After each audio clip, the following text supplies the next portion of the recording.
बहुत प्यारी लग रही हो। Thank you. अस्सलाम वालेकुम। कैसी हो राइमा? मैं ठीक।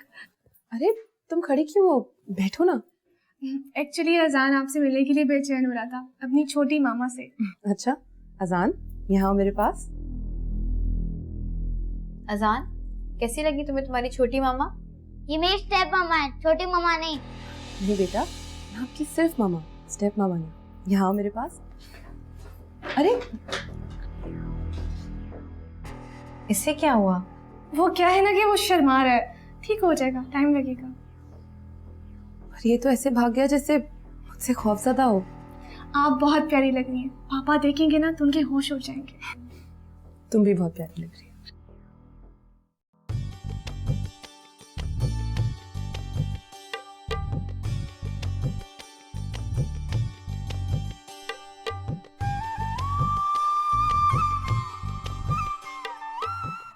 अम्मी, आप ये सब कुछ क्यों कर रही हैं?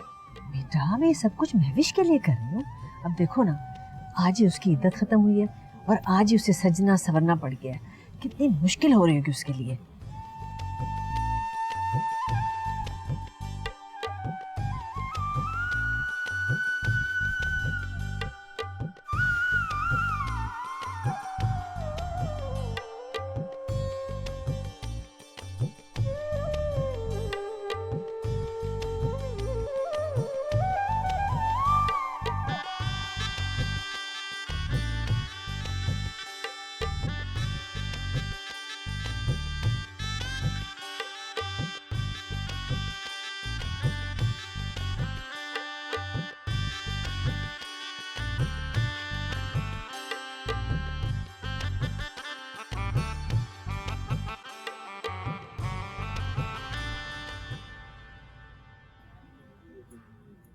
तुम क्यों गम की तस्वीर बने खड़े हुए हैं ऐसे? क्यों? मैं गमज़दा नहीं हो सकता। ताया अब्बू की हालत देखी है तुमने? तुम्हारी बेटी की रुखसती थोड़ी हो रही है। हाँ चलो चल के रस्म करते हैं, चलो। मैं जानती हूँ बेटा, तुम्हें बहुत मुश्किल हो रही होगी, लेकिन मैं तो सिर्फ यही चाहती हूँ कि माजी की कोई भी बुरी याद तुम्हारे करीब भी ना आए। महविश बेटा, मैंने तुम्हारा इंतखाब बड़ी आस और उम्मीदों के साथ किया, क्योंकि मैं जानती हूँ कि तुम दुखों से लड़ना जानती हो। बस तुमसे सिर्फ एक इल्तिजा है कि तुम आजान को कभी अपने आप से दूर ना करना। मैं जानती हूँ कि मैं सिर्फ बीवी नहीं, माँ भी बनने जा रही हूँ। मैं आपको प्रॉमिस करती हूँ कि आपको कभी शिकायत का मौका नहीं दूंगी। वैसे अजान कहाँ है? बुलाए ना उसे, मेरे पास बैठे। अच्छा, मैं इसको भी लेके आती हूँ।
जी जी बिल्कुल। अजीम बेटा, मैंने सारा घर देख लिया है, अजान कहीं नहीं मिल रहा।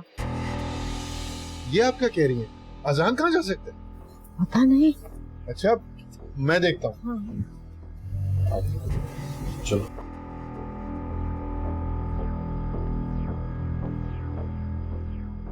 दानिश, कहाँ जा सकता है अजान?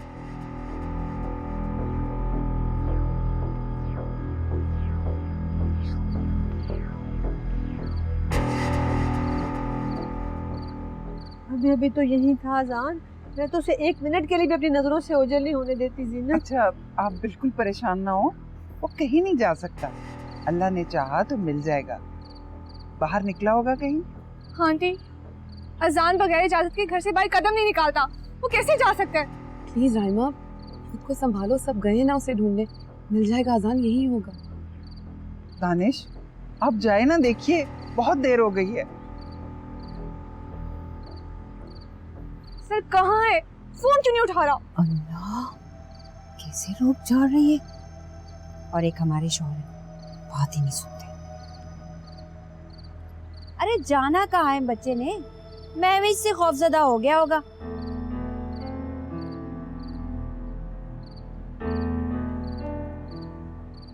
चला गया होगा कहीं। खामोश रहो बल्किस। अजान मिल गया। उफ, शुक्र है। शुक्र है। कहाँ है? वो फैसल भाई और अजीम उसको हॉस्पिटल लेके गए हैं और वो पिछली गली से बेहोश मिला है वो। अच्छा, ले चलो हमें। अब क्या होगा दानिश? होना क्या है, ये राइमा के खानदान वाले हैं ही मनूस। इनकी हर खुशी का एंड ऐसे ही खौफनाक किस्म का होता है।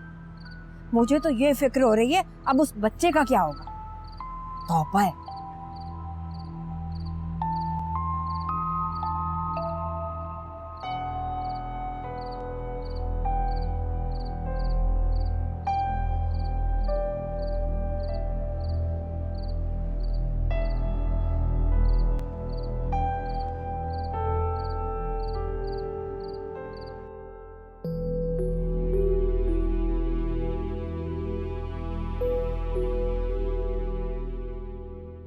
आविश बेटा,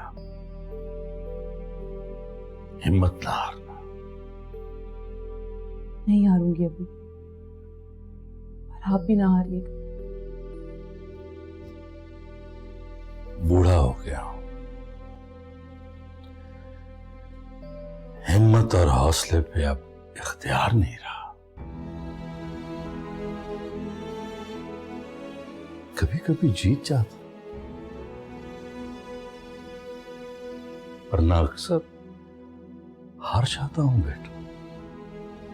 ये क्या दानिश, बेटी को हौसला दे रहे हैं और खुद भुरभुरी मिट्टी।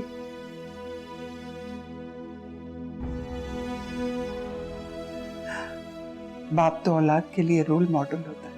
हाँ, लेकिन सीना, बाप तो बाप होता है, और वो भी बेटी का बाप। डरा सा, सहमा सा, खौफज़दा कि कहीं बेटी को जरा सी भी तकलीफ पहुंचे तो वो अपना दिल थाम के बैठ जाता। नहीं अबू,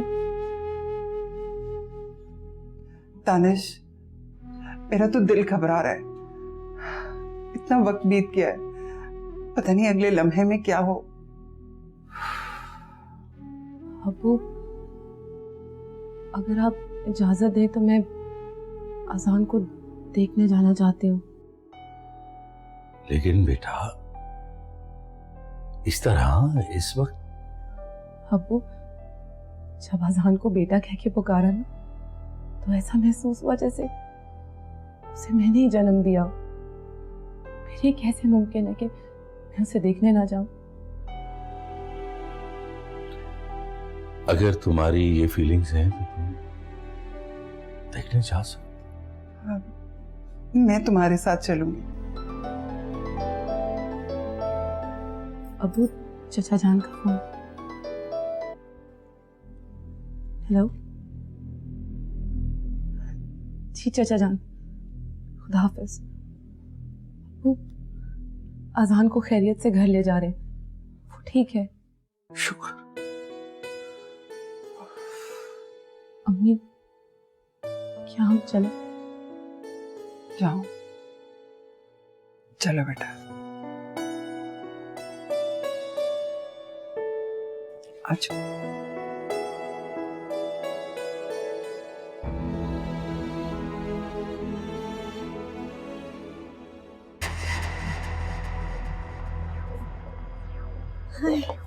हाय अल्लाह, अल्लाह मेरा बच्चा। दादो आप परेशान मत हो, अजान अब बिल्कुल ठीक है। दवाइयों और इंजेक्शन की वजह से मदहोश हो रहा है, उठेगा तो खेलने कूदने लगेगा। और ये सब हुआ कैसे है? ये बाहर कैसे चला गया? और ये चोट? अब्बा गए हैं पुलिस स्टेशन रिपोर्ट लिखवाने। ये भी तो हो सकता है कि ये बाहर निकला हो, किसी मोटरसाइकिल या किसी गाड़ी ने हिट कर दिया उसे। पापा रस्म के दौरान भी बहुत खौफजदा था। ये बार बार एक ही बात कर रहा था, मुझे वहां नहीं रहना है। पापा अजान ठीक तो हो जाएगा ना? रायमा, कुछ नहीं हुआ अजान को, ठीक हो जाएगा वो। तुम ऐसा करो कि फैसल को बाहर लेके जाओ और चाय पिलाओ, बहुत थक गया वो। फैसल,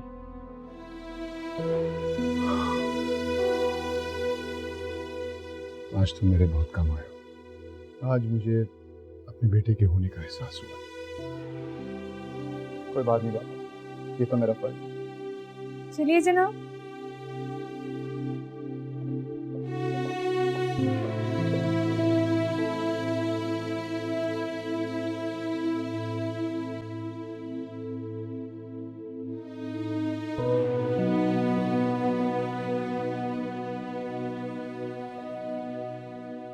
आजान कैसा है?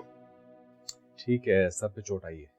अल्लाह, सर की चोट से तो याददाश्त भी जा सकती है।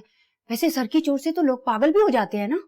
ऐसी कोई बात नहीं है, उसकी सिर्फ ऊपर की स्किन थोड़ी सी डैमेज हुई है। हाय, दाग तो बहुत ही बुरा लगेगा। होश में आ गया है ना वो? बिल्किस बिल्कुल ठीक है वो। वैसे आज तुमने हद कर दी, इतनी परेशानी के आलम में भी तंज के तीर चलाना नहीं छोड़े। आप भी मुझे ही गलत समझ रहे हैं। वहां भी देखा नहीं था, सारे मेरे पीछे पड़ गए थे।